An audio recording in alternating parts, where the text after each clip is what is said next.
नमस्कार। सच कहने में सिर कटने का खतरा है और चुप रहने में दम घुटने का खतरा है, लेकिन हमने पहला वाला ऑप्शन आपके लिए ऑप्ट किया है। यानी हाल कुछ भी हो, परिस्थिति कुछ भी हो, दिक्कतें कुछ भी हो, हम सिर्फ और सिर्फ सच कहते हैं। आप देखना शुरू कर चुके हैं अपना पसंदीदा शो जिसका नाम है सच के साथ, और आपके साथ मैं हूं घनश्याम उपाध्याय।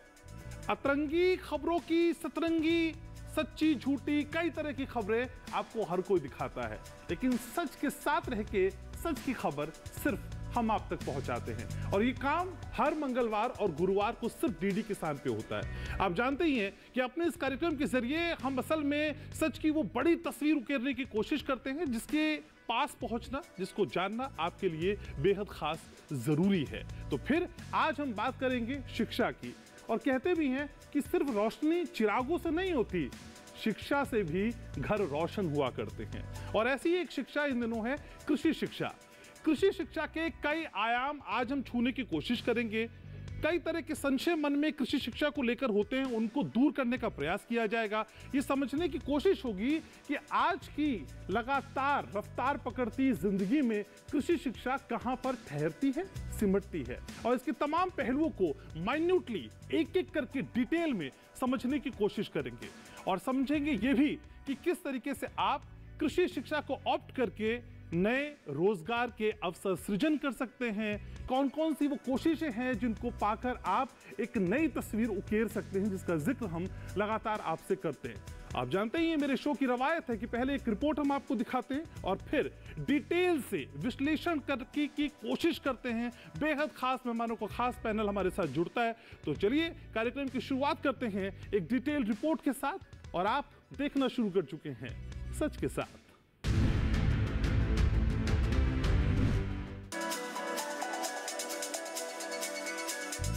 एक समय था जब ये मान लिया जाता था कि किसान का बच्चा सिर्फ खेतों में ही काम करेगा, लेकिन अब ऐसा नहीं है। अब किसान का बच्चा कृषि क्षेत्र में शिक्षा भी हासिल करेगा और उस ज्ञान को अपने खेतों में व्यावहारिक रूप से इस्तेमाल भी करेगा। जी हाँ, दरअसल कृषि शिक्षा में रोजगार की काफ़ी अच्छी संभावनाएं हैं, लेकिन अक्सर जानकारी के अभाव और सही मार्गदर्शन न मिलने के कारण हम समय रहते सही चीज़ का चयन नहीं कर पाते। आज कृषि शिक्षा व्यावसायिक शिक्षा के रूप में मान्य है। कृषि क्षेत्र की पढ़ाई करके छात्र कृषि वैज्ञानिक, कृषि अभियंता, पशु चिकित्सक और कृषि पत्रकार आदि बन सकते हैं। शिक्षा में कृषि क्षेत्र चुनने वाले छात्रों की संख्या हर साल बढ़ रही है। हर साल स्नातक और स्नातकोत्तर डिग्री कार्यक्रमों के लिए अखिल भारतीय प्रवेश परीक्षा आयोजित कराई जाती है। कृषि शिक्षा में युवाओं की रुचि बनाए रखने और उन्हें इस ओर आकर्षित करने के लिए भारतीय कृषि अनुसंधान परिषद यानी ICAR स्नातक यानी UG और स्नातकोत्तर यानी PG दोनों स्तरों पर विभिन्न कार्यक्रमों के तहत वजीफा और फेलोशिप की भी मदद करता है। लेकिन समय के साथ साथ जैसे खेती और उसके तरीके बदल रहे हैं, खेती में आधुनिकता आ रही है, उसी तरह कृषि शिक्षा और उसके पाठ्यक्रम में बदलाव करके उसे और भी ज़्यादा बेहतर बनाने की ज़रूरत महसूस हुई। इसी क्रम में देश में नई शिक्षा नीति के तहत कृषि शिक्षा को बेहतर बनाया जा रहा है। कृषि शिक्षा को मिडिल स्कूल स्तर पर ले जाने की ज़रूरत महसूस हुई और इसके चलते राष्ट्रीय शिक्षा नीति यानी NEP 2020 में कुछ ज़रूरी सुधार किए गए। स्कूल स्तर पर कृषि शिक्षा और उसके व्यावहारिक इस्तेमाल का बच्चों को ज्ञान देने से दो फायदे होंगे। एक फायदा ये होगा कि गांव के बच्चों को खेती से जुड़ी स्वाभाविक समझ में वैज्ञानिक तरीके से विस्तार होगा। दूसरा ये कि वो खेती और इससे जुड़ी तकनीक, व्यापार, कारोबार के बारे में अपने परिवार को ज़्यादा जानकारी दे पाएंगे। इसमें देश में कृषि उद्यमशीलता को भी बढ़ावा मिलेगा। नई शिक्षा नीति में स्वरोजगार और स्किल डेवलपमेंट पर ज़्यादा जोर है, यानी छात्रों को मौजूद समय के हिसाब से हर क्षेत्र में इस तरह तैयार किया जाएगा कि वो देश विदेश कहीं भी अपने कौशल का बखूबी इस्तेमाल कर सकेंगे। छात्रों को ऐसी शिक्षा दी जाएगी जिसमें उनका संपूर्ण विकास हो सकेगा। साथ ही इसमें छात्रों को कई तरह की सुविधाएं भी मिलेंगी, जैसे अगर किसी कारण से कोई छात्र पढ़ाई को बीच में छोड़ देता है, लेकिन कुछ समय बाद वो छोड़ी गई पढ़ाई को पूरा करना चाहता है, तो वापस से कोर्स को पूरा कर सकता है। साथ ही छात्रों को ऑफलाइन के साथ साथ ऑनलाइन मोड में पढ़ाई करने की सुविधा भी मिलेगी। नई कृषि शिक्षा नीति में डिजिटल तकनीक, मशीन लर्निंग और आर्टिफिशियल इंटेलिजेंस को खास महत्व दिया गया है। दरअसल कृषि क्षेत्र अर्थव्यवस्था की दृष्टि से भी काफी खास है, क्योंकि देश की आबादी का एक बड़ा हिस्सा कृषि क्षेत्र में रोजगार पाता है। ऐसे में युवा ज्यादा से ज्यादा कृषि शिक्षा लें और इस क्षेत्र की ओर आकर्षित हो। इसके लिए कृषि शिक्षा क्षेत्र में कुछ महत्वपूर्ण बिंदुओं को जोड़ना जरूरी हो चला है। इसी का नतीजा है कि नई कृषि शिक्षा नीति पर जोर दिया गया। हमारे कृषि प्रधान देश के लिए और आत्मनिर्भर भारत के निर्माण की दिशा में राष्ट्रीय शिक्षा नीति के तहत कृषि शिक्षा को बेहतर बनाना एक आवश्यक कदम है।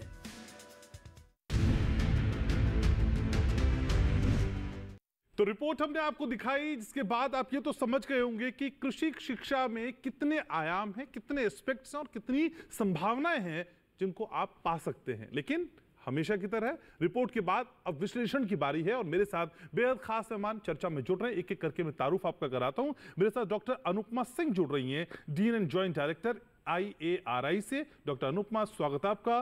प्रेम बरेलवी साहब मेरे साथ जुड़ रहे हैं, सीनियर जर्नलिस्ट है। तो प्रेम जी, स्वागत आपका। डॉक्टर अजीत यादव मेरे साथ चर्चा में जुड़ रहे हैं, ADG एजुकेशन डिवीजन कृषि अनुसंधान से। सर स्वागत आपका। और डॉक्टर तरुण शर्मा मेरे साथ जुड़ रहे हैं, स्टूडेंट हैं, कृषि को पढ़ रहे हैं, समझ रहे हैं और आज कई अहम जानकारियां आप तक पहुंचाएंगे। तो परिचय के बाद अब सिलसिला शुरुआत करते हैं हम उस चर्चा की जिसका आप बेसब्री से इंतजार कर रहे हैं। तो डॉक्टर अनुपमा, असल में कृषि शिक्षा को लेकर आज के इस युग में हम खुद को कहां खड़ा हुआ पाते हैं? भारत का इकोनॉमी डिफाइन करता है कृषि, और हमारा जितना यूथ का जिस तरह विस्तार और जिस तरीके से जो करंट एज है, that is a generation which is defined by the youth, and more जितना ज़्यादा रुझान इस समय पर कृषि और इसके अप्लाइड क्षेत्र हैं, इनमें जितना देखा जा रहा है, तो इसमें बेइंतहा संभावनाएं हैं कि कृषि शिक्षा के माध्यम से पहले मैं इस विषय में एक और बात कहना चाहूँगी कि कृषि को मात्र एक सब्जेक्ट या एक विषय ना माने। कृषि एक अपने आप में एक इकोसिस्टम है, एक बहुत बड़ा इकोसिस्टम है जिसके अंदर बेसिक सोशल, ह्यूमैनिटीज़, साइंसेस, सभी तरह के विषयों का समन्वय होके एक इकोसिस्टम बनता है जिसको हम कृषि शिक्षा कहते हैं। और ये कृषि शिक्षा इंटरडिसिप्लिनरी, मल्टीडिसिप्लिनरी, सभी जितने भी कंपोनेंट्स हैं उनसे बना है। तो ये इसीलिए ये स्वाभाविक है, क्योंकि आज का युवा मात्र एक ये नहीं है कि उसको एक डिग्री चाहिए और उस डिग्री के बाद में वो उसके बाद अपनी जॉब तलाशेगा। उसको राइट इन द बिगिनिंग, बिल्कुल शुरू से उसे पता है कि अगर मैं इस कृषि शिक्षा में आ रहा हूँ तो एक्सपीरियंशियल लर्निंग एक मेजर बैकबोन है, जिसके बेसिस पे जब मैं यहाँ से ग्रेजुएट होऊंगा तो मेरे पास या तो गवर्नमेंट सर्विस में तो होगा ही होगा, और प्राइवेट सेक्टर में भी मेरा मांग बढ़ जाएगी, और उसके अलावा मैं औरों को भी जॉब देने के लिए हो जाऊंगा थ्रू द एंटरप्रेन्योर इकोसिस्टम। लेकिन डॉक्टर अनुपमा, एक चीज आपने बोली कि अगर उसे ये पता है तो, मैम जो ये अगर है, ये कितनी बड़ी चुनौती कृषि शिक्षा में आपको दिखाई देती है? क्योंकि ढेरों कोर्सेज हैं जो वाइट कॉलर जॉब प्रोवाइड करते हैं, जो बताते हैं आपको कि आप कहां स्टैंड कर सकते हैं, लाखों का सैलरी पैकेज है, लास्ट ईयर में आके बड़ी शानदार प्लेसमेंट मिलती है। ये अगर जो जोड़ा ना आपने मैम, यही सबसे बड़ा क्वेश्चन है। नहीं, मैं इसमें क्लियर कर देना चाहूँ कि इसमें कोई संदेह ना रहे। अगर मैंने if I am saying it कि अगर हमारे युवा को ये पता है, मीनिंग अगर यदि वह कृषि शिक्षा में एंट्री करना, कृषि शिक्षा को अपना एक ऑप्शन लेना चाह रहा है, यह नहीं कि वो मेडिसिन में नहीं हुआ, इंजीनियरिंग में नहीं हुआ, तब वो कृषि शिक्षा की तरफ आएगा। अब ये एक रुझान जो देख रहे हैं हम लोग, जब हम बैठे हैं एडमिशन्स वगैरह का देखते हैं, तो कृषि शिक्षा ऑप्शन 1 की फॉर्म में भी यूथ में आ रहा है। और एक और अच्छी बात जो निकल के आ रही है वो ये नहीं कि सिर्फ रूरल यूथ जो है उसकी तरफ आकर्षित है। अब अर्बन यूथ या पेरी अर्बन यूथ जो है, दे आर ऑल्सो, वो भी उसी उसी तरह से इसकी तरफ आकर्षित हैं। जैसे एक ज़माने में कहा जाता था कि कृषि शिक्षा में जो मेजॉरिटी है वो हमारे गांव के देहात के क्षेत्रों से आती है, लेकिन जो अभी के जो हमारी प्रपोर्शन है वो तो अर्बन एरियाज में से हमारे बच्चे कृषि शिक्षा को ले रहे हैं। वो क्यों? क्योंकि अगर हम आज बात करते हैं रिमोट सेंसिंग की, आज हम बात करते हैं स्पेस की, आज हम अगर बात करते हैं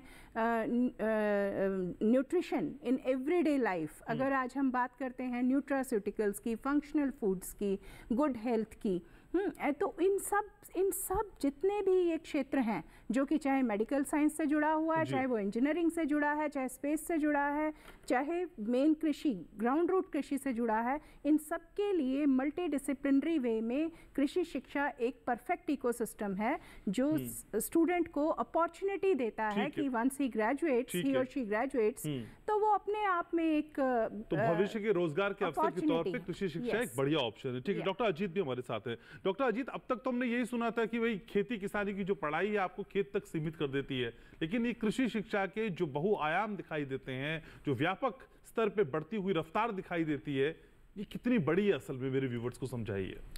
ये कृषि प्रधान देश है और इस कृषि प्रधान देश की आर्थिक व्यवस्था अपनी कृषि पर बहुत बड़ी आधारित है। अब ऐसे में अपना देश आगे कैसे बढ़ेगा, कैसे चुनौतियों का सामना करेगा, और सबसे बड़ी बात मैं बताना चाहूँगा, क्योंकि अपना देश के अंदर जो युवा का परसेंटेज है वो विश्व के सभी देशों से सबसे ज़्यादा अधिक है और ये अपने पास एक बहुत बड़ी पूंजी है। अब बात रही है कि अपने कृषि को कैसे आयाम में आगे चलना है, इसमें अपने युवा जो वर्ग है जिनको हमें आगे के समय के एक प्रकार से कृषि के विशेषज्ञ तैयार करना है, किसी से कृषि के एंटरप्रेन्योरशिप देने वाले तैयार करना है और कृषि को अपने देश को नई ऊंचाइयों तक ले जाना है। तो इसमें अपने को कुछ देश की विशेषताओं के अपने को ध्यान देना पड़ेगा, क्योंकि जो भारत सरकार के कई सालों से जो कार्यक्रम चल रहे हैं, जिसमें अपने को पहले तो ये पता करना पड़ेगा कि अपना कृषि शिक्षा का स्तर या विस्तार इस टाइम कितना है। सबसे पहले मैं बताना चाहूँगा, अपने जो सरकारी विश्वविद्यालय हैं वो इस टाइम 76 हैं, जिसमें कृषि विश्वविद्यालय आगे 4 डीम्ड यूनिवर्सिटी हैं और उसके बाद 3 सेंट्रल यूनिवर्सिटी हैं और 4 ऐसे केंद्रीय विद्यालय हैं जहाँ कृषि एक संकाय, एक फैकल्टी के रूप में है। तो एक व्यापक स्तर पर अपने पास इंफ्रास्ट्रक्चर है विद्यार्थियों को, युवाओं को कृषि के अंदर शिक्षा प्रदान करने का। अब मैं बताना चाहूँगा, ये तो बात रही सरकारी क्षेत्र में कृषि की शिक्षा दी जा रही, इसके अलावा प्राइवेट काफ़ी इंस्टीट्यूशन है वो भी आगे आ रहे हैं, वो भी कृषि के क्षेत्र में काफ़ी शिक्षा विद्यार्थियों को तैयार कर रहे हैं। और मैं दूसरा ये बताना चाहूँगा, क्योंकि ये इतना बड़ा व्यापक स्तर पे अपने देश में यूनिवर्सिटीज़, कॉलेजेस हैं, अब आगे आने वाले समय में अपने देश की ज़रूरतों को देखना पड़ेगा, अपने को विश्व स्तर पर ज़रूरतों को भी देखना पड़ेगा और अपने युवाओं को कैसी शिक्षा मिले और इस शिक्षा के बारे में आगे चल कर के क्या क्या उनके पास चुनौतियाँ आएंगी। और उसके बाद ये भी देखना पड़ेगा कि अब जो शिक्षा का एक प्रकार से रिक्वायरमेंट है, आवश्यकताएं हैं, वो उन युवाओं को कैसे तैयार करें। तो ज़्यादातर युवा जो अपने आ रहे हैं इस क्षेत्र में, वो बड़े जिज्ञासु हैं कि भाई कृषि तो एक बहुत ही ऐसा साधारण सा व्यवसाय है, लेकिन आज के समय में बताना चाहूँगा, क्योंकि युवा जो अब बहुत ज़्यादा एक अपने आप को जिज्ञासु होने के नाते और उन्होंने अपनी जानकारी हासिल करने के नाते कृषि क्षेत्र को वो बहुत अहम एक रोजगार का साधन अपना रहे हैं। इसके साथ साथ एंटरप्रेन्योरशिप बनना चाह रहे हैं और साथ में अपना देश को विश्व। ठीक है डॉक्टर अजीत, तो अहम जानकारी आप दे रहे हैं कि जिज्ञासा को रोजगार के क्षेत्र में कैसे परिवर्तित किया जाए, इसके लिए क्या बड़ा सेटअप हमें खड़ा करना होगा। हमारे साथ प्रेम साहब भी हैं, सीनियर जर्नलिस्ट हैं। प्रेम सर, असल में कृषि शिक्षा को लेके क्या अभी भी जानकारियों का अभाव है, और अगर ये अभाव है तो फिर इसे दूर किए जाने की कितनी जरूरत है? क्योंकि बिना जानकारी के कृषि क्षेत्र में जाना, उसे रोजगार की तरह ऑप्ट करना थोड़ा सा मुश्किल नजर आता है। हमारी पुरातन व्यवस्था को देखें, जो हमारी कृषि व्यवस्था है, तो हम ग्रामीण क्षेत्र की तरफ अगर जाकर देखें तो हमने देखा होगा कि ग्रामीण क्षेत्र में कृषि का एक चक्र घूमता है। उस चक्र के तहत क्या होता है कि ये किसान अगर खेती कर रहा है तो उस खेती के सहारे फिर दूसरे उद्योग चलते हैं, क्योंकि कृषि उद्योग जिन्हें कहा जाता है। केवल कृषि क्षेत्र उद्योग नहीं है, बल्कि कृषि पर आधारित कई उद्योग हैं जो कृषि क्षेत्र पे हैं। जैसे अगर कृषि की बात करें तो ये अकेला उद्योग है जो ज़मीनी है। ज़मीनी होने के साथ साथ में ये पुरातन समय से, और जब तक इंसान रहेगा धरती पर तब तक ये क्षेत्र ख़त्म नहीं होने वाला। इसमें संभावनाएं तो बहुत हैं, लेकिन इस ओर हमने ध्यान नहीं दिया।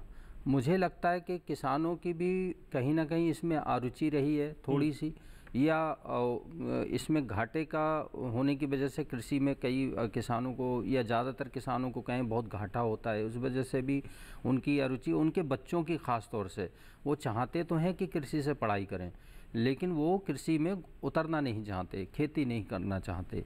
एक चीज़ तो ये एक समस्या है ये। और दूसरी तरफ ये क्या है कि हमारे जो कृषि आधारित उद्योग हैं जो ग्रामीण क्षेत्र में, जैसे आपने देखा होगा पहले के लोहार भी या दूसरे तरीके के, इस तरीके के बहुत सारे लोग होते थे जो अलग अलग चलाते थे, जो सब एक दूसरे पर निर्भर होते थे।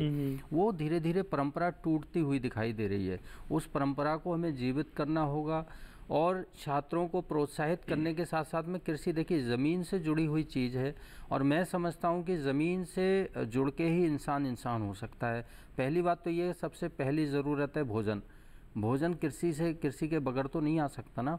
तो लोगों की जो अरुचि हो रही है उसमें कहीं ना कहीं मैं समझता हूँ सरकारों का भी दोष रहा है। सरकारों ने कहीं ना कहीं उनको प्रोत्साहित करने में थोड़ी लापरवाही की, या ये कहिए कि उनके प्रोग्राम बहुत अच्छे से चल नहीं पाए। ग्रामीण क्षेत्र उन क्षेत्रों तक जहाँ बहुत छोटे से छोटा किसान बैठा है, जहाँ पे ग्रामीण क्षेत्रों में पहुँच कम है, संसाधनों की, दूरदर्शन तक की पहुँच तो रही है लेकिन टीवियाँ नहीं है, लोगों के पास टीवी नहीं है, बहुत सारी असुविधाएँ रही हैं। तो मैं समझता हूँ ऐसी जगह सरकारों को प्रोग्राम कराने चाहिए, ले जाके लोगों को बताना चाहिए। और ये एक बहुत विस्तृत क्षेत्र है। 60% के लगभग 60% के तकरीबन इसमें किसानों से या कृषि पे आधारित रोजगार हैं, और 10 से 12% जो है कृषि आधारित उद्योग हैं, उन पे रोजगार हैं। लेकिन प्रेम साहब, एक किसान अगर खुद भी खेती करता है, किसानी करता है, तो वो चाहता है कि उसका बेटा इंजीनियर बन जाए, डॉक्टर बन जाए, या कुछ और काम कर ले। शायद प्रायोरिटी किसान के बेटे की किसान नहीं होती है। क्या ऐसा है? वही मैं कहना चाह रहा हूँ कि किसान जो हैं उनके बच्चे वो चाहते हैं डॉक्टर बने, इंजीनियर बने, लेकिन कृषि में इतनी संभावनाएं हैं। देखिए, फूड प्रिजर्वेशन एक ऐसी संभावना है जो आज बड़ी बड़ी कंपनियां आप देखेंगे किसानों से बहुत सस्ते में उनका फूड लेके और उसको प्रिजर्व करके इतना महंगा बेच देती हैं।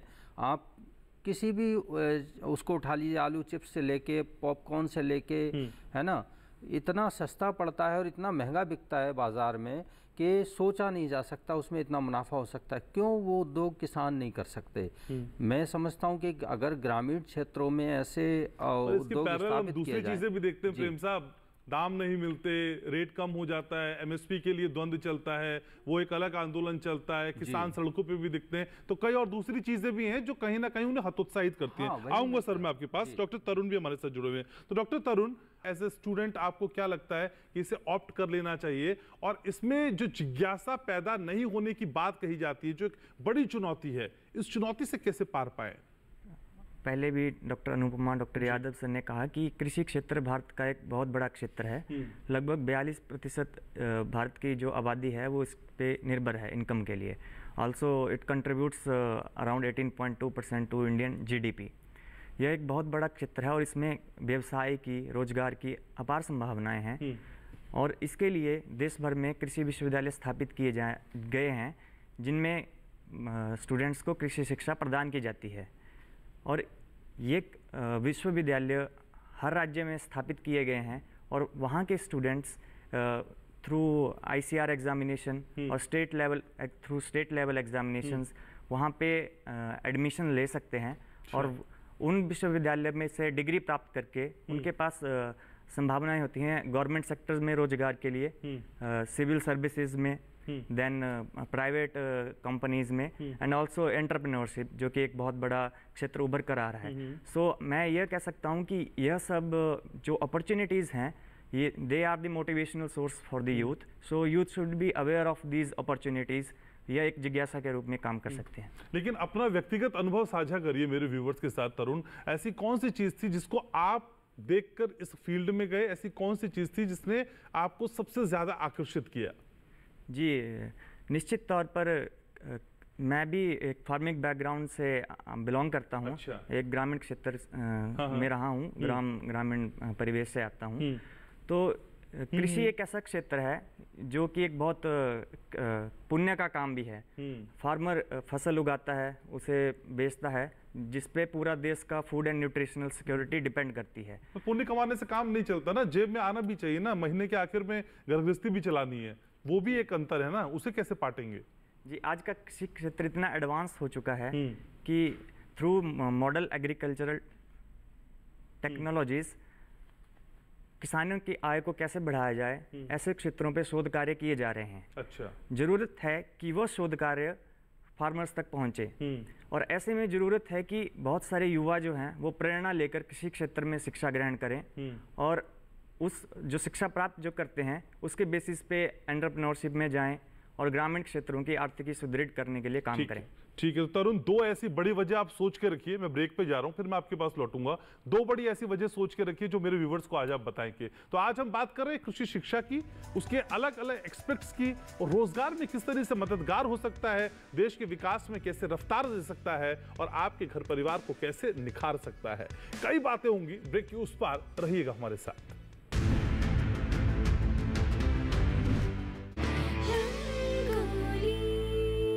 बशीर बद्र साहब ने बचपन के बारे में क्या खूब कहा है। लकड़ी की काठी काठी पे घोड़ा, उड़ने दो परिंदों को अभी शोक हवा में, फिर लौट कर बचपन के जमाने नहीं आते। चक्के में चक्का, चक्के पे गाड़ी, नन्हे मुन्ने बच्चे तेरी मुट्ठी में क्या है, मुट्ठी में है तकदीर हमारी। तो बचपन की शरारत से निकले गाने और उनसे जुड़े दिलचस्प किस्से जानने के लिए देखें रंगोली। दादी अम्मा मान जा। इस रविवार सुबह 8 बजे 28 अप्रैल ओनली ऑन डीडी नेशनल। सिर्फ डीडी नेशनल पर, देश का पहला चैनल, देश का अपना चैनल। ब्रेक के बाद स्वागत है आपका, आप देख रहे हैं सच के साथ, और आज सच के साथ में हम बात कर रहे हैं कृषि शिक्षा की। बहुत शानदार तरीके से तमाम पैनलिस्ट अपनी बात आप तक पहुंचाने की कोशिश कर रहे हैं। एक पड़ाव चर्चा का हम पार कर चुके हैं, लेकिन दूसरे पड़ाव में एंटर करते हैं, डॉक्टर अनुपमा का रुख करते हैं। डॉक्टर अनुपमा, असल में व्यवसायिक और कृषि शिक्षा के बीच का जो अंतर है, कई बार हम देखते हैं कि बहुत बड़ा है। ये अंतर कैसे कम हो? क्या कृषि शिक्षा को और व्यवहारिक और इंटरेस्टिंग, या फिर उसके पाठ्यक्रम में किसी तरह के बदलाव की गुंजाइश आपको नजर आती है मैम? बहुत उम्दा क्वेश्चन है। I must appreciate first of all. देखिए, एक तो है कि हम बिल्कुल ग्राउंड ज़ीरो से शुरू करें जब कोई चीज़ एग्जिस्ट ना करती हो। हमारे इंडिया का जो, हमारा भारत का जो इस समय पर एग्रीकल्चर एजुकेशन का जो सिस्टम है वो इतना पुख्ता और इतना नेटवर्क मोड में है कि इसमें एक तो लगातार इसमें रिफॉर्म्स रहते हैं। उसमें पॉलिसी लेवल से ले लीजिए, पूरी तरह से रेगुलेटेड है। पीरियोडिकली इसमें broad subject matter area committee होती हैं, BSMA कहा जाता है, जो भारतीय कृषि अनुसंधान परिषद का जो एजुकेशन डिवीज़न है। मेरे कोलीग डॉक्टर यादव बैठे हैं, तो यहाँ से उसका संचालन होता है, और उसमें हर 5 या हर 3, बल्कि बीच में भी लगातार उसमें बहुत फ्लेक्सिबिलिटी के साथ उसमें परिवर्तन किए जाते हैं बेस्ड ऑन द फीडबैक्स। वो है पूरी तरह से कोर्स क्यूरिकुलम को कैसे कंटेम्प्रेरी मोड में in line with the requirement of the nation and in requirement with requirements of the world, उसको कैसे हम उसे व्यवहारिक बनाएं, इसके ऊपर जोर रहता है। पहला तो ये। दूसरा है कि जब हम higher educational institutions under ICR की बात करते हैं, उनमें ये एक ऐसा सिस्टम है जहाँ पे चॉइस बेस्ड क्रेडिट सिस्टम और एकेडमिक फ्लेक्सिबिलिटी, ये दो मेजर कंपोनेंट्स हैं NEP 2020 के। इनको पूरी तरह से व्यवहारिक तौर से इनको इम्प्लीमेंटेड हैं ये, जिसमें कि पूरा academic bank of credit system को अभी हम पूरे प्रोएक्टिवली हम लोग इसको लेके आ रहे हैं। और इसमें क्यूरिकुलम का जो एक मेजर पार्ट है वो है कि learning outcome based course curriculum framework, कि जो हमारा कोर्स क्यूरिकुलम है, जो हमारी कोर्सेज का जो क्यूरिकुलम है, उसमें वो लर्निंग आउटकम बेस्ड होना चाहिए। वो एक रटी रटाई शिक्षा नहीं है। उसके उसके उसके कुछ लर्निंग गोल्स हैं जो कि एक्सपीरियंशियल लर्निंग बेस्ड हैं। अच्छा। कि बच्चा जब वहाँ से पढ़ के, चाहे वो अंडर ग्रेजुएट लेवल है, +2 के बाद अगर वो वहाँ आया है, UG के बाद और PG के बाद और PhD के बाद, सबका स्तर अपना अपना है। लेकिन हर एक course, not even a single course, चाहे वो बेसिक साइंस का कोर्स है, कोई कोर्स ऐसा नहीं है जो सिर्फ और सिर्फ कॉन्सेप्ट्स के ऊपर आधारित है। उसमें आउटकम्स हैं, उसके ऑब्जेक्टिव्स हैं, और उसके अकॉर्डिंगली फॉर्मेटिव असेसमेंट स्टूडेंट का कॉन्टिन्यूअस किया जाता है कि स्टूडेंट ने कितना उसके बारे में समझा और उसको वो कितने लेवल तक इम्प्लीमेंट कर पाता है। एक बहुत मैं इस बारे में कहना चाहूँगी, एक बहुत उत्तम जो हमारे देश का जो एग्रीकल्चर एजुकेशन सिस्टम है वो है हमारी UG, हमारा जो under graduate after coming from 12th, जो हमारा 4 साल का प्रोग्राम है NEP के तहत, इसमें 2 ऑप्शंस हैं। एक ऑप्शन है 3 साल का, जिसमें 3 + 2 कि 3 साल का अंडरग्रेड सिस्टम + 2 साल का मास्टर्स। एक चौथा है जिसमें कि अंडरग्रेड रिसर्च, जिसमें कि फॉर एग्जांपल BA रिसर्च या BSc रिसर्च। हमारे पास तो वो पहले से ही है, हम लोग 4 साल का पहले करा रहे हैं, जिसमें लास्ट का 4th ईयर है वो बहुत इंटेंसिव एक्सपीरियंशियल, कि खेतों में जाके, गाँव में जाके प्राइमरी डेटा बच्चे कलेक्ट करते हैं बेस्ड ऑन जो उन्होंने अब तक सीखा है, पढ़ाई में जो सीखा है उसके सारे प्रिंसिपल्स को अपना के, या तो वो अगले लास्ट सेमेस्टर में वो जाएंगे, जाकर वहाँ पर प्राइमरी डेटा कलेक्ट करेंगे, उसको प्रोसेस करेंगे, एनालाइज करेंगे, किसानों के साथ वार्ताएं करेंगे, पार्टिसिपेटरी रूरल अप्रेजल करेंगे before entering into the masters और before going in putting in for some vocation or something, or coming up as a entrepreneur or coming up as a subject matter expert. इसके अतिरिक्त last point है मेरा, इसके अतिरिक्त एक और बहुत नोवेल चीज़ है वो हमारे सिस्टम में ये है कि स्टूडेंट्स को इंडस्ट्री के साथ भी इंटरफेस का उसमें प्रोविज़न है कि बच्चा या तो प्राइमरी डेटा कलेक्ट करेगा, खेतों में जाएगा, गांव में जाएगा, राबे प्रोग्राम कहा जाता है उसको। दूसरा है कि वो इंडस्ट्री के साथ में इंटर्नशिप करेगा, इंडस्ट्री के साथ में उसका एक्सपोजर होगा, ट्रेनिंग होगी और बाकायदा उसे सर्टिफिकेट मिलेगा। तो इस तरह का एक प्रोविज़न है। एक तीसरा और प्रोविज़न है जो अब अराइज हुआ है, उसमें ICAR भारतीय कृषि अनुसंधान परिषद बड़े पैमाने पर देश से बाहर की जो यूनिवर्सिटीज़ हैं, जिसको हम इंटरनेशनलाइजेशन इन NEP कह रहे हैं, उसको बड़े पैमाने पर इम्प्लीमेंट कर रही है, जिसमें पहल लेते हुए और बहुत आगे बढ़ते हुए इंडियन एग्रीकल्चरल रिसर्च इंस्टीट्यूट ने भी कई इतनी सारी बातें आपने बताई हैं, इतने लेवल पे सब कुछ हो रहा है, लेकिन फिर भी मैं एक रिपोर्ट पढ़ रहा था जिसमें ये आंकड़ा बताया गया कि जो कृषि के छात्र होते हैं, खासकर स्नातक वाले, ग्रेजुएशन, उनमें बहुत ठहराव की कमी है। केवल 30% स्नातक ही कृषि तक ठहर पाते हैं, उसके बाद वो अपनी लाइन चेंज कर देते हैं। क्या उन्हें सही जानकारी नहीं मिल पाती, या फिर वो समझ नहीं पाते, या उन्हें हम समझा नहीं पा रहे हैं सही से? इसको आप इस तरह से, मेरा रिक्वेस्ट है आपसे और व्यूअर्स से कि कृषि शिक्षा लेने का मतलब हम मात्र ये ना सोचें कि खेत में वो किसान का बेटा किसानी में ही रहकर वो मूलभूत किसानी करे। उसके बाद हमारा जो अभिप्राय है, जिसकी तरफ हम जोर दे रहे हैं, वो है कि लर्निंग आउटकम बेस्ड जब कृषि आधारित शिक्षा को उसने ले लिया है, उन प्रिंसिपल्स को अपनाकर, जैसा हमारे जो साथ बैठे हैं उन्होंने ये बताया कि पोस्ट हार्वेस्ट मैनेजमेंट में बहुत, पोस्ट हार्वेस्ट प्रोसेसिंग में बड़ी संभावनाएं हैं।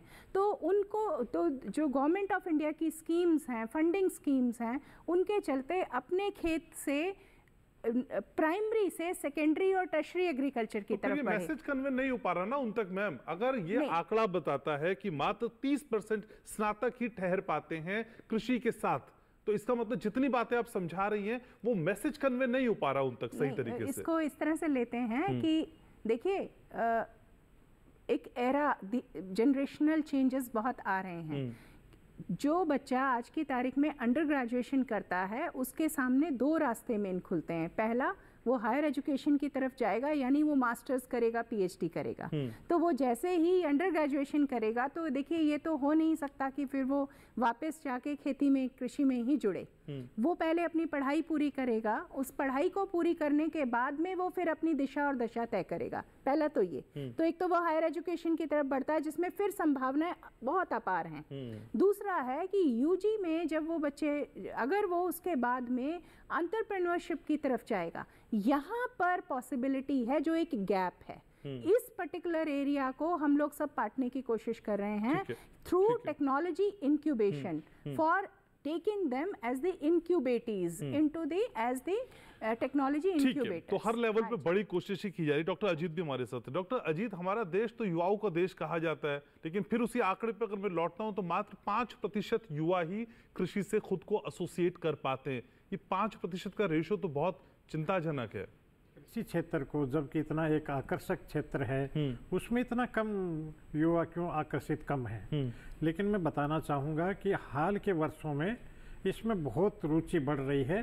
और साथ में ये भी बताना चाहूँगा, जो जेंडर रेशियो था अपने देश में, अभी 4-5 साल में जो फीमेल कैंडिडेट्स हैं उनका रेशियो बढ़ा है। और ये बहुत अच्छी बात है कि अपने देश में एक जेंडर रेशियो ऑलमोस्ट अभी बराबर सा आ गया है। लेकिन मैं आपको एक बहुत विशेष बात पर बल देना चाहूँगा, क्योंकि ये कार्यक्रम आपका सच के साथ है। तो अपने युवा जो वर्ग है जो इस क्षेत्र में आना चाह रहा है उसको कुछ आयाम पता होने चाहिए। जैसे आपने अभी अपने हाल के वर्षों में सुना, अपने देश ने नई शिक्षा अपनाई। और नई शिक्षा क्यों अपनाई? नई शिक्षा इसलिए अपनाई क्योंकि पुरानी शिक्षा में कुछ ऐसी त्रुटियां थी जिससे कि उसको रोजगार लेने में दिक्कत आ रही थी, उसको विश्व स्तर में अपने आप को रोजगार में भी दिक्कत आ रही थी। और आज के समय में जो टेक्नोलॉजी है वो बदल रही थी, उसका समावेश कम था।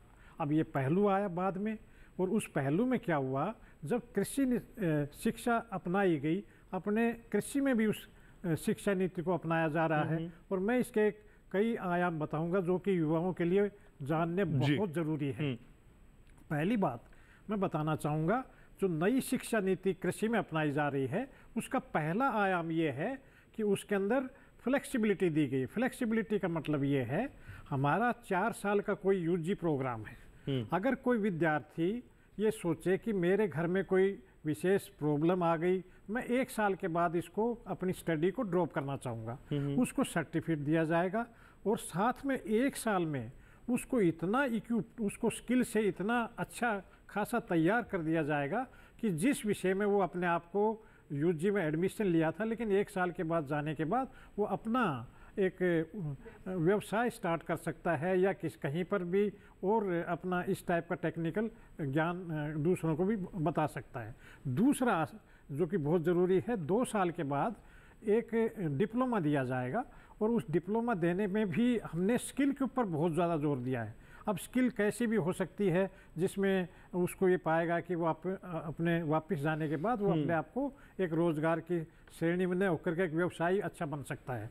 उसके बाद अगर ये 1 साल के बाद चले गए, 2 साल के बाद चले गए, उनके मन में ये रहेगी कि हम क्या ये ग्रेजुएशन में वापस आ सकते हैं। तो नई शिक्षा नीति में ये एक बहुत अच्छा प्रोविज़न बनाया गया है कि वो विद्यार्थी अगर सोचेगा कि मैं वापस आकर के फिर दोबारा अपना ग्रेजुएशन ज्वाइन करूं, लेकिन शर्त एक है उनको 3 साल के अंदर अंदर। लेकिन सर ये बातें सारी समझाने से पहले आपको ये कन्विंस करना पड़ेगा ना किसी स्टूडेंट को कि देखिए कृषि क्षेत्र से जुड़ा हुआ व्यवसाय लाभदायक भी है और सम्मानजनक भी है। क्योंकि कई बार इस काम को करने वाले लोग शायद अपने को उतना सम्मानित महसूस ना करते हो, या फिर दूसरे पेशे से जुड़े लोगों के कंपैरिजन में उनको लगता हो कि हम कहीं कमतर रह गए। सर ये पहले समझाना पड़ेगा ना हमको। जी देखो, ये आपने एक बहुत अच्छा किया कि हमने अपना जो अभी 5% के करीब आपने बताया कि कृषि को अपनाते हैं। तो आज के समय में हमारा कृषि अनुभाग जो ICAR का है वो नेशनल हायर एजुकेशन जो सिस्टम है उसके अंदर बार बार अपने एक डॉक्यूमेंट्री फिल्म बना रहे हैं और वो कॉलेज और स्टूडेंट तक पहुंचा रहे हैं। और पहले ये सोच रहे थे कि सोचा जाता था कि कृषि करना तो एक किसान का काम है और इसको शिक्षा के रूप में भी अपनाना एक निम्न स्तर का माना जा रहा है। जो कुछ नहीं कर पाता था वो खेती में आता था। लेकिन मैं आपको बताना चाहूँगा कि अब आपको खेती में भी बहुत टेक्नोलॉजी इतनी नई नई आ गई है कि युवा ये सोच रहे हैं कि इतने अच्छा व्यवसाय ये बनने जा रहा है, इसमें ऑटोमेशन बहुत अधिक आ गया है। अच्छा। और आपने देखा होगा कि हाल में ही अब इसमें कई टेक्नोलॉजी ऐसी है जो खेती को ऑटोमेशन में चली गई, जैसे ड्रोन का अभी इस्तेमाल हो रहा है। इससे जो ड्रोन चलाने की ट्रेनिंग दी जा रही है अपने कृषि क्षेत्र में, और उसके साथ साथ अपने आर्टिफिशियल इंटेलिजेंस का बहुत अधिक इसमें संभावनाएं हैं। और युवा ऐसी ऐसी टेक्नोलॉजियों में अपने आप को रोजगार भी पाएंगे और अपने आप को ये पाएंगे कि हम आधुनिक एक शिक्षा ले रहे हैं। तो मैं दोबारा से फिर बताना चाहूँगा कुछ आयाम शिक्षा नीति के, खास करके कृषि शिक्षा नीति के, उसमें सबसे ज़्यादा जोर दिया गया है कि आपकी स्किल ऐसी डेवलप की जाए जो देश में उसको रोजगार मिलेगा, और विदेश में क्योंकि हमारी जो डिग्री हैं उनमें ये ख्याल रखा गया है कि उनकी जो स्किल डेवलपमेंट की कला है वो at par with the international level हो। एक तो ये उसमें प्रावधान किया गया है। दूसरा ये किया गया है, अगर विद्यार्थी जानेंगे कि एक एकेडमिक बैंक ऑफ क्रेडिट होते हैं, उनको ABC बोलते हैं, एक नया आयाम स्टार्ट किया गया है। इसका मतलब ये है कोई विद्यार्थी 1 साल किसी यूनिवर्सिटी में अपने आप को एडमिशन ले लिया, लेकिन उसको लगता है कि इस यूनिवर्सिटी से मेरे को दूसरी यूनिवर्सिटी में जाना है, तो उसके क्रेडिट ट्रांसफ़र हो जाएंगे। ये एक बहुत बड़ा फ्लेक्सिबिलिटी दी गई है। और तीसरी बात मैं ये बताना चाहूँगा, क्योंकि देखो आज के समय में विद्यार्थियों के पास चॉइस होनी चाहिए कि मैं कृषि में तो आ गया लेकिन मेरे को चाहिए नई नई टेक्नोलॉजी, नए नए आयाम, जिससे कि मैं अपने आप को देश के लिए भी समर्पित कर सकूं और विदेश में भी रोजगार पा सकूं।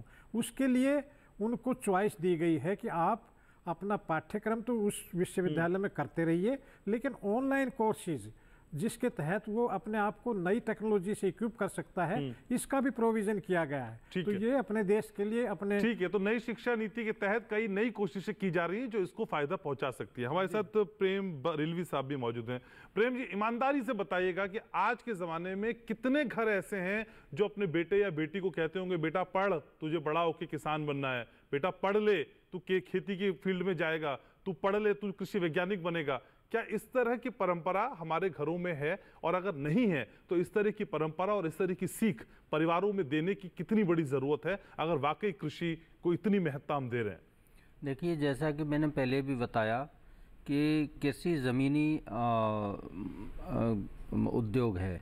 इसे इस स्तर पे अगर जोड़ें, इसके बगैर कुछ नहीं है। अगर खाना नहीं है तो क्या है? और ये जो आपने सवाल किया कि कितने परिवार ऐसे हैं या कितने ऐसे लोग हैं, ख़ास तौर से किसान, जो अपने बच्चों को ये कहें कि बेटा पढ़ो, इस क्षेत्र में आओ और आगे जाके आपको कृषि वैज्ञानिक ये बनता है, तो मैं समझता हूँ 2-3% भी हों तो बड़ी बात है। इतने भी नहीं होंगे।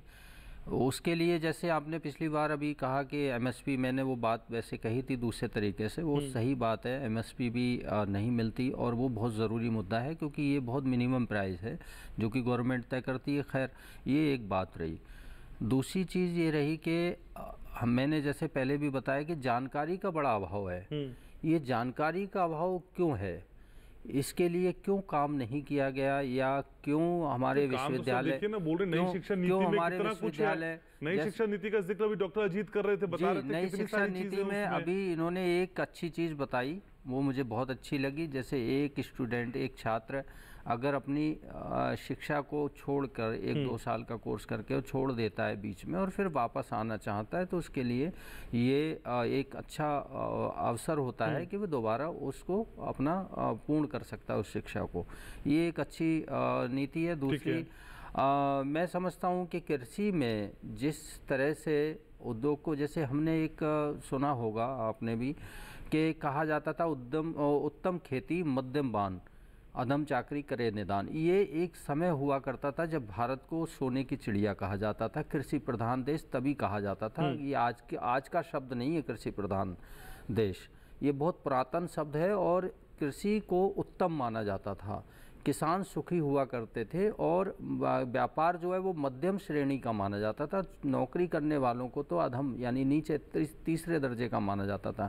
लेकिन अब उल्टा हो रहा है, अब नौकरी ऊपर आ गई है या व्यवसाय सबसे ऊपर कह सकते हैं, लेकिन व्यवसाय में भी सब नहीं है। 2-4% प्रतिशत लोग जो हैं वो पूंजीपति बन पाते हैं, बाकी तो सब बहुत छोटे स्तर पर रह जाते हैं। लेकिन नौकरी में संभावनाएं बहुत ज़्यादा, लेकिन कृषि में नौकरियों की संभावनाएं कहाँ गईं, ये सवाल हो सकता है। कृषि में नौकरियों की संभावनाएं इसलिए नहीं दिखाई देती क्योंकि एक तो जो कृषि क्षेत्र में पढ़ने वाले हैं उनको, जैसा कि आपने कहा कि उनको क्या कहीं ना कहीं उनको मार्गदर्शन की उनके कमी है। मुझे लगता है ये सही बात है, उनके मार्गदर्शन में कहीं ना कहीं कमी रह गई है, उन्हें समझाया नहीं पाते होंगे या फिर उनकी रुचि ये सोच के हट जाती होगी कि दूसरे क्षेत्र में जाने वाले जैसे इंजीनियर हैं, डॉक्टर हैं, उनकी तनख्वाहें बहुत ज़्यादा हैं। कृषि क्षेत्र में ऐसा क्यों नहीं हो पा रहा है ये मैं नहीं समझ पा रहा। प्रेस्टीज भी है, सम्मान भी है। हाँ, सम्मान भी है, लेकिन कृषि क्षेत्र में संभावनाएं खत्म हो गई हैं ऐसा नहीं है। संभावनाएं तो हैं और रहेंगी। मैंने पहले भी ये बात कही थी कि संभावनाएं हैं और रहेंगी, लेकिन उनको प्रोत्साहित करने की ज़रूरत है। उनको किसानों से सीधे व्यवसायों को जोड़ने की ज़रूरत है। सीधे मैंने जैसे पहले भी कहा कि जो उद्योग हैं कृषि संबंधित या कृषि संबंधित जो चीज़ें हैं, फूड है, जो खाना है, उसको किसानों के थ्रू किस तरह से, उनके ज़रिए किस तरीके से या उनको उद्योगों से जोड़ के किस तरीके से उसको आगे बढ़ाया जाए और सीधा लाभ जो उद्योगपतियों को जाता है उसका ठीक ठाक लाभ किसानों को भी जाए, ताकि उनकी रुचि जगे और उनके बच्चों की भी रुचि जगे। ठीक है, तो किसान और किसान का परिवार ये समझ पाए कि वाकई खेती किसानी फायदे का सौदा है। लेकिन डॉक्टर तरुण, जैसे कि ब्रेक पे जाने से पहले मैं आपसे कह रहा था कि 2 ऐसी बड़ी वजह मेरे व्यूवर्स को बताइए जिसके जरिए वो इस फील्ड में आए और जो बच्चे पढ़ रहे हैं, जिन्होंने 12th किया है या अब पास होने वाले हैं, उनके लिए एक अच्छा करियर हो सकता है। जी, मैं 2 वजह कुछ इस तरह से बयां करना चाहता हूं कि एक तो एक नॉर्मल जो स्टूडेंट है जो +2 पास आउट हुआ है वो इस तरह से देख सकता है। पहली वजह हो सकती है पर्सनल ग्रोथ। तो जब कृषि शिक्षा में कोई स्टूडेंट एंटर होगा तो उसके पर्सनल ग्रोथ के बहुत चांसेस हैं। ICR और बहुत सारी संस्थाएं हायर एजुकेशन के लिए फेलोशिप प्रोवाइड करती हैं, तो उसके जरिए उसका जो फाइनेंशियल बर्डन है उस ढंग से वो अपने को एक सेल्फ सस्टेन और सेल्फ सफिशिएंट बना सकता है फाइनेंशियली। सेकंड थिंग, जैसे वो शिक्षा प्राप्त करता है उसके बाद रोजगार की अपार संभावनाएं government sector, private sector, entrepreneurship, इन सब डिसिप्लिन्स में रहेंगी। और सेकंड थिंग जो सबसे महत्वपूर्ण भी है वो है नेशनल पर्सपेक्टिव, कि कृषि शिक्षा में आने के बाद वो देश की इकोनॉमी के लिए कैसे कंट्रीब्यूट करता है। एक छोटा सा उदाहरण हम समझ सकते हैं, जैसे कि ऑर्गेनिक फार्मिंग है। तो जैसे कोई स्टूडेंट ऑर्गेनिक फार्मिंग प्रैक्टिसेस सीखता है, उनको फार्म फील्ड तक ले जाता है, तो उसमें सिंपल सी बात होती है कि हमने फर्टिलाइजर्स यूज़ एक्सक्लूड करना है और जो देसी हमारे इनपुट्स हैं जैसे कि फार्मयार्ड मैन्योर जो कि गांव में अवेलेबल होते हैं उस पे हमने जो है क्रॉप न्यूट्रिएंट डिमांड वहाँ से पूरा करना होता है। तो इससे क्या होता है कि देश की जो इकोनॉमी जो लीनियर है, जैसे हम रॉ इनपुट्स से जो फर्टिलाइज़र प्रोडक्ट्स बनते हैं उनको विदेशों से इंपोर्ट करते हैं, तो ऐसी प्रैक्टिसेस को जब युवा सीखेगा और देश में जब ये नॉलेज डिसेमिनेट होगी तो हमारी जो इकोनॉमी है वो लीनियर से सर्कुलर होगी, तो जो देश का धन है वो देश में ही रहेगा और हमारी आर्थिकी सुदृढ़ होगी। तो ये दो ढंग से पर्सनल पर्सपेक्टिव, ऑर्गेनिक फार्मिंग करने वाले कितने लोग हैं डॉक्टर तरुण हमारे देश में, क्या बताता है आंकड़ा? जी, जितना मैं अभी रिकॉल कर पा रहा हूँ तो India has the highest number of farmers across the world who are using the organic farming. Second thing ये है कि ऑर्गेनिक फार्मिंग बहुत सारे ढंग से, बहुत सारे तरीक़ों से देश भर में हो रही है। अभी उसका आंकड़ा इकट्ठा करना कि किस तरीके से किस रीजन में हो रही है वो एक बहुत बड़ा टारगेट है और गवर्नमेंट ने बहुत सारी स्कीम्स इसके लिए चलाई हुई हैं। ठीक है, क्योंकि ऑर्गेनिक फार्मिंग से जो है वो फार्मर अपना लागत कम कर सकता है और जो ऑर्गेनिक सर्टिफाइड प्रोड्यूस होता है उसकी मांग क्वालिटी पर्सपेक्टिव से हाई होती है और उसका प्राइस भी हाई होता है। ठीक है, तो कई संभावनाएं हैं अगर आप नजदीक से समझते हैं और कई कोशिशें की जा सकती हैं कृषि के क्षेत्र से आप जुड़े। एक छोटे से ब्रेक के लिए यहाँ रुक रहे हैं, कई और चुनौतियां हैं कृषि क्षेत्र की, उन पर भी बात करेंगे। कुछ और बातें हैं जो जानना और समझना आज आपके लिए जरूरी है। एक छोटा सा ब्रेक, जल्द लौट रहे हैं।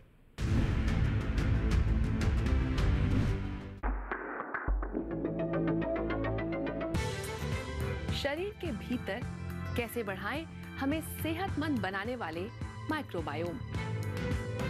संक्रमणों से बचाने वाले माइक्रोब्स के बारे में जानिए मंथन में शनिवार सुबह 10 बजे। सिर्फ डीडी नेशनल पर, देश का पहला चैनल, देश का अपना चैनल।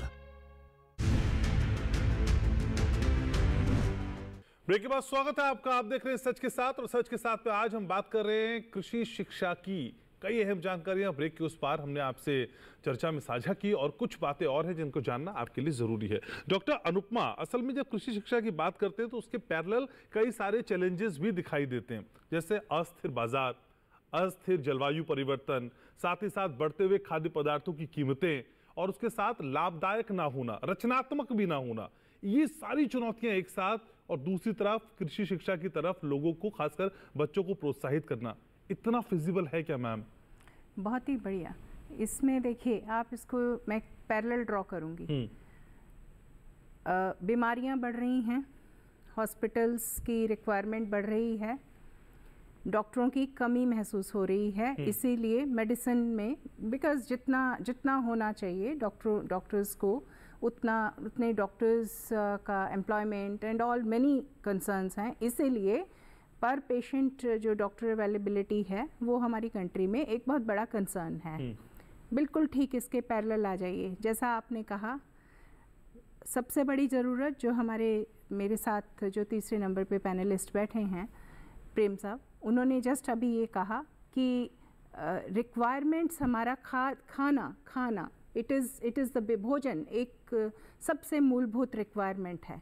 इसके चलते अगर हमारे वातावरण, हमारा क्लाइमेट चेंज हो रहा है, हमारी जो इकोनॉमी है, वर्ल्ड का इकोनॉमी, उसमें एक कंपटीशन है, और साथ चलते जब आप कह रहे हैं न्यूट्रिशन एंड फूड सिक्योरिटी के इश्यूज़ आप जो बता रहे हैं, इनको सबको पाटने के लिए, इनको सबको मीटअप करने के लिए किन की ज़रूरत है? Experts in the field of agriculture.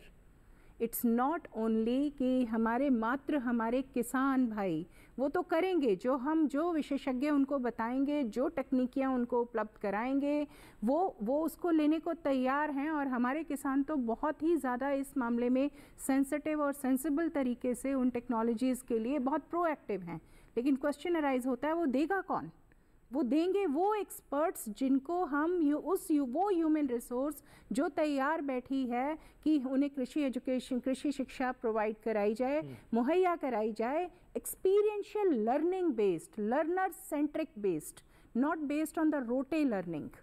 उसके लिए पीछे के जो आपके सवाल थे, उनके साथ एक जुड़ा हुआ मेरे पास एक रिस्पॉन्स है, वो ये है कि ये होगा कैसे, कि कैसे हमारी ग्रोथ एनरोलमेंट रेशो बढ़ेगी, कैसे ये देश के युवा का, देश के 12वीं क्लास या 10वीं क्लास के बच्चे का कैसे ये फर्स्ट ऑप्शन बन के उभरेगा, कैसे अवेयरनेस बढ़ाया जाएगा। वो पॉसिबल है कि प्राइमरी एजुकेशन लेवल पे, जस्ट लाइक बच्चा जब बड़ा होना शुरू होता है, उसको ये कहा जाता है तुम डॉक्टर बनोगे, तुम इंजीनियर बनोगे, जब ये आना शुरू हो जाएगा तुम एग्रीकल्चरल रिसर्च साइंटिस्ट बनोगे, या कृषि के अंदर में तुम कुछ ऐसी बड़ी इंडस्ट्री खोलोगे जिससे तुम एक टोमेटो से टोमेटो केचप बनाओगे। तो इसका मतलब क्या हुआ? Pedagogy, art of teaching in the schools. पर ऐसा नहीं हो रहा है, ऐसा अभी शुरुआत हो चुकी है। हम दूसरी से फ्रेंच जर्मन तो बच्चों को सिखाने लग जाते हैं। मैं यही आ रही हूँ। मैं नकारात्मक सेंटेंस नहीं कहूंगी कि नहीं हो रहा है, मैं कह रही हूँ वो इन्फेंसी में है। वो अब एज ए पॉलिसी हम government of India has taken a decision in principle कि कृषि, agriculture as a subject right in the primary school अब आएगा। देखिए, ये बदलाव की शुरुआत है। अब जैसे ही ये आ जाएगा, कितने बच्चों को अदरवाइज पता था कि व्हाट इज़ एग्रीकल्चर। मैंने अपने बेटे का, जब मैं 9th का जब उसका एग्ज़ाम की तैयारी कराती थी, उस टाइम पर मैं देखती थी उसमें उसको ये बताया जाता था, okay ploughing this thing and that thing. तो मैं उसको बताते बताते ये कहती थी कि नहीं, ये इनएडिक्वेट है। कृषि, the education in agriculture is much beyond that, and I am not surprised अगर किसी दिन उस जैसे बच्चे खुद ये कहें। देखिए मेरी बात, एक और मैं आपको कहना चाहूँगी, रुझान अगर आप देखें, IITs के बच्चे, IIMs के बच्चे जो वहाँ से ग्रेजुएट होके निकलते हैं, फाइनली वो या तो यहाँ से वोकेशनल कोर्सेज करते हैं एग्रीकल्चरल यूनिवर्सिटीज़ से, या किसी भी तरह के ऐसे ऑनलाइन कोर्सेज करते हैं जिससे उनकी नॉलेज अबाउट एग्रीकल्चर बढ़े। तो अगर ये इकोसिस्टम जो हमारी कंट्री में ऑलरेडी एस्टैब्लिश्ड है, 70th largest ecosystem in the world for providing agriculture education and generating agriculture professionals, तो ये तो एक it's a gold mine, we are sitting on a gold mine, हम उसको बैठे हैं, बस अब उसको रियलाइज़ करना और धीरे धीरे उसकी तरफ हम बढ़ रहे हैं। और मैं इसमें महत्वाकांक्षी वाली बात नहीं है, मैं श्योर हूँ इस मामले में कि जिस तरीके से हम चल रहे हैं, एक जैसे एक छोटा सा मैं आपको बताती हूँ कि 9% हमारी जो एग्रीकल्चरल इकोसिस्टम की एजुकेशन इंस्टीट्यूशंस हैं वो 9% of the total institutions in country को रिप्रेजेंट करते हैं, लेकिन उनमें जो एनरोलमेंट है वो मात्र 1% या 1 पॉइंट समथिंग या उसके आगे पीछे तक है। ये एक बहुत बड़ी अपॉर्चुनिटी है। क्यों? क्योंकि NEP ये वारंट करता है कि आपको 2030 तक हर एक इंस्टीट्यूशन में कम से कम 3000 या उससे अधिक आपको एनरोलमेंट करना है। तो इसके चलते ये एक अब अपॉर्चुनिटी उभर रही है। वो दिन दूर नहीं है घनश्याम जी, जिस दिन हम लोग अगर मार्स पे जाने का आज मिशन बना रहे हैं तो वहाँ पे हमें एक उसमें कंपोनेंट भी है कि अगर वहाँ पे हैं तो देन खेती on Mars, this will also be one of the big projects. कौन करेगा? Those who know actually agriculture. चलिए मैम, सुनने में बहुत अच्छा लग रहा है मुझे, और मैं उम्मीद करता हूँ सिर्फ ना सुने, धरातल पे होते हुए भी हम देखें। लेकिन डॉक्टर अजीत, असल में जो हम कह रहे हैं और जो हम देख रहे हैं उसमें बहुत बड़ा गैप है, इसे हम माने या ना माने वो गैप दिखाई देता है। सर, क्या जिस न्यू एजुकेशन पॉलिसी की हम बात कर रहे हैं उसमें ये तो बता दिया कि इतने साल तक इस तरह के एनरोलमेंट आपको करने हैं, लेकिन सर हम तो देखते हैं कई योजनाएं बनती हैं जो बनती ही रहती हैं, किताबों में छनती ही रहती हैं, कागजों को सजाती ही रहती हैं। ऑन रूट, ऑन ग्राउंड क्या वो वाकई हो पाता है? उसके एग्जीक्यूशन के लिए क्या एक मॉनिटरिंग सिस्टम भी डेवलप किया जाना चाहिए? मैडम अनुपमा सिंह ने अभी बताया कि अपने देश में संभावनाएं किस क्षेत्र के ज़्यादा हैं। अब इन्होंने बताया कि हमारी जो एजुकेशन की जो यूनिवर्सिटीज़ हैं उनका नेटवर्क देखिए कितना, 9% ऑफ टोटल, लेकिन ग्रोस अपना जो स्टूडेंट्स का उसमें जो एडमिशन का जो लेवल है या परसेंटेज है वो 1% है। इसका मतलब बहुत कम स्तर पे है। तो ऐसे में आपने पूछा कि कौन कौन सी ऐसी स्कीम चलाई जा रही है जिससे कि इस क्षेत्र में युवाओं का रुझान बढ़े। तो सबसे पहली बात तो, क्योंकि अब बात कर रहे थे कि कौन सी ऐसी शिक्षा नीति आए जो बच्चों को ये बताए कि आपका भविष्य बहुत उज्जवल है और आप एक प्रकार से कृषि को एक ट्रेडिशनल व्यवसाय मानकर चल रहे थे, वो बहुत ही मॉडर्न बन चुका है। ये उनको बताने की ज़रूरत है। अब क्योंकि इसमें बहुत ज़्यादा अपनी कृषि विश्वविद्यालय ये सिर्फ UG प्रोग्राम नहीं कर रहे हैं, वो उनके लिए stand alone diploma course, stand alone का मतलब है वो अकेला डिप्लोमा के रूप में कर रहे हैं, उसके साथ सर्टिफिकेट कोर्स कर रहे हैं, उसके साथ नई शिक्षा में भी मैंने पहले भी बताया था कि डिप्लोमा और सर्टिफिकेट का प्रोविज़न है। अब हम अपने युवाओं तक ये पहुंचाने की कोशिश कर रहे हैं कि भारत सरकार द्वारा विद्यार्थियों के लिए अनेक फेलोशिप की योजनाएं हैं। वो फेलोशिप इसलिए दिया जाता है कि ताकि विद्यार्थी इस क्षेत्र में ज़्यादा से ज़्यादा अपने आप को एक अच्छा सुनहरा अवसर मान के आए और उनको फाइनेंशियली सपोर्ट भी दिया जाए। तो इसमें ICAR जो अपना टेस्ट कराती है UG के स्टूडेंट्स को, जो उनकी सीटें हैं उन सभी विद्यार्थियों को फेलोशिप दिया जाता है। ऐसे PG पोस्ट ग्रेजुएट और PhD जो एडमिशन कराए जाते हैं उनके भी फेलोशिप का प्रोविजन। ठीक है डॉक्टर अजीत, समय मेरे पास थोड़ा कम है इसलिए सबको मौका मुझे दे रहे हैं, तो अब माफी के साथ आपको रोक रहा हूँ। लेकिन प्रेम बरेलवी साहब, इतनी सारी चीजें जो डॉक्टर अजीत ने भी बताई, डॉक्टर अनुपमा ने भी बताई, ये बहुत सारी चीजें दिखाई देती है, लगता है कि सब कुछ स्वर्णिम है, गोल्डन है, लेकिन हम जब ग्रास रूट की बात करते हैं तो वो नई चीज़ें दिखाई देती। पलायन लगातार हो रहा है और विकासशील देश की तो सबसे बड़ी यही दिक्कत है कि लोग गांव से शहरों की तरफ पलायन कर रहे हैं, ये भी एक रिपोर्ट बताती है। इस पलायन को कैसे रोका जाए, युवाओं को कैसे ठहरा कर समझाया जाए कि भाई खेती किसानी में भी बहुत कुछ है, संक्षेप में बताइएगा, फिर मैं आगे बढ़ रहा हूँ। देखिए, ये बात सही है आपकी, पलायन बहुत तेज़ी से हो रहा है और शहर बढ़ रहे हैं, गांव घट रहे हैं। ये एक बड़ी सच्चाई है और इसका कहीं ना कहीं वही हम वापस वहीं आ जाते हैं कि हमारी कृषि व्यवस्था जो है जी, उसके प्रति एक अरुचि जो हो रही है युवाओं में ख़ास तौर से, जो किसानों के बेटे हैं, बच्चे हैं, पुत्र हैं, पुत्रियां हैं, उनमें एक अरुचि सी है कि कृषि एक ऐसा निकृष्ट धंधा है जिसमें हमेशा खेती मिट्टी में रहना है या जानवरों के बीच में रहना है। मैं समझता हूं कि इसकी वजह यही है कि कृषि एक लाभदायक जो व्यवसाय था उसका लाभ कहीं ना कहीं बट के उसका ज़्यादा से ज़्यादा हिस्सा जा रहा है पूंजीपतियों पे या व्यवसायियों पे। जो किसान मूल जो 6 महीने तक मेहनत करके एक फसल उगाता है या 4-6 महीने लगा के और मेहनत के साथ साथ में लागत भी लगाता है, उसकी स्थिति ये है कि उसकी अपनी मेहनत भी नहीं निकल पाती। ऐसी स्थिति में कहाँ से उसको अपने बच्चों को लगेगा कि उसके उनका भविष्य इस खेती में है। कई किसानों से खेती हर मजदूर बन गए जिन्होंने ज़मीन बेची ये सोच के कि कुछ करेंगे, पता चला कि वो पहले कृषि के उद्योगों को फिर से जीवंत करना तो पड़ेगा। सारी चीजें समझाने के साथ सबसे पहले ये समझाना होगा कि भाई खेती में फायदा है और ये आपकी आर्थिक सेहत को भी दुरुस्त कर सकती है। लेकिन डॉक्टर तरुण, ये होगा कैसे? आखिरी कमेंट आपका बहुत संक्षेप में। नेशनल एजुकेशन पॉलिसी में जो नए प्रावधान हैं वो उनमें इतना पोटेंशियल है कि वो देश में इस तरह के चेंजेस ला सकते हैं। अच्छा, अब जैसे कि नेशनल एजुकेशन पॉलिसी में ये भी प्रावधान है कि मिडिल स्कूलिंग में एग्रीकल्चर एक सब्जेक्ट होगा। तो जब स्कूल का हर एक बच्चा कृषि के बारे में जानकारी लेगा, हर एक बच्चा पढ़ेगा, तो वो एक बच्चा जो नॉलेज लेगा वो एक परिवार में जाएगा। उससे जो है वो देश की संस्कृति जो है वो कंजर्व होगी और एक जो माइंडसेट है लोगों का कृषि के प्रति वो उसमें थोड़ा इम्प्रूवमेंट आएगा, जिससे कि युवाओं का रुझान भी बढ़ेगा। जो बच्चे स्कूल लेवल पे इंटरेस्ट लेंगे एग्रीकल्चर में वो आगे भी उसको अपने कैरियर के रूप में ले सकते हैं। पर स्कूल में तो बहुत सारी चीजें पढ़ते, कहाँ काम आती हैं बाद में? जी, इसी ये के काम आएगी ऐसे हम क्या क्यों मान लें? जी, जैसे नेशनल एजुकेशन पॉलिसीज में प्रैक्टिकल अप्रोच के प्रावधान है। जैसे मिडिल स्कूलिंग में कुछ बैगलेस डेज होंगे जिन डेज में सिर्फ प्रैक्टिकल काम करवाया जाएगा।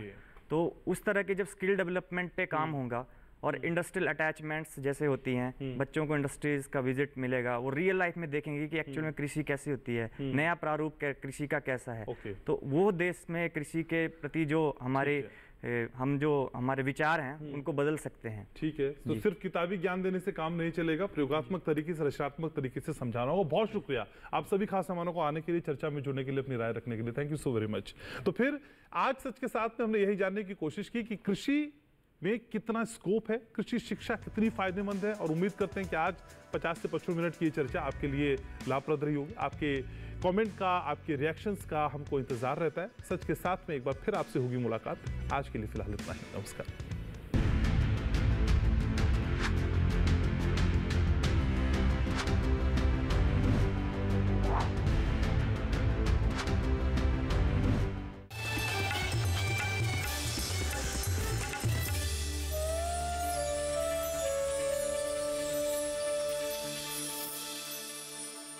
यहाँ कोई